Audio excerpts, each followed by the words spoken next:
Activité 7.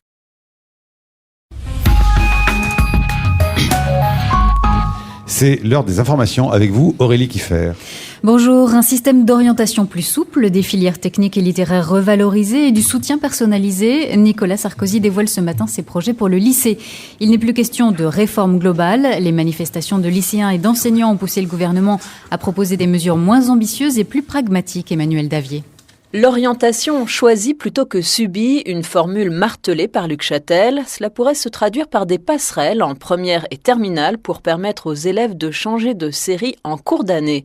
Philippe Vran, président de l'APEP, la deuxième fédération de parents d'élèves du public. L'idée, c'est d'avoir des passerelles qui permettent à un élève de pouvoir s'orienter peut-être sans être enfermé dans un couloir dans lequel il ne peut pas sortir. Ça devrait aller dans le sens d'un assouplissement permettant à un élève juste en terminale de pouvoir construire son parcours et de pouvoir accéder au mieux aux études supérieure s'il le souhaite. Pour les syndicats d'enseignants, ce dispositif suppose des moyens supplémentaires afin que les lycéens qui changent de série puissent combler leurs lacunes.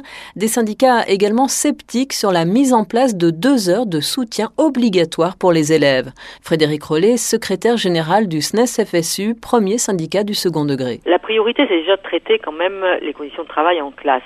Le taux de redoublement important en seconde, par exemple, s'explique parce que les élèves arrivent du collège dans des classes qui tournent autour de 35 élèves, certains perdent de pied assez rapidement, donc que le service public offre des moments de soutien, mais comment, sur quels horaires, là encore, si la tentation du gouvernement c'est de dire on va diminuer les horaires disciplinaires pour mettre de l'accompagnement, c'est tout faux, parce qu'un élève qui a pas suffisamment de temps en classe, il va pas rattraper à l'aide d'une heure d'accompagnement. En revanche, Luc Châtel marque un point quand il promet de traiter tous les niveaux du lycée, seconde, première et terminale en même temps. C'est une approche positive, jugent les syndicats.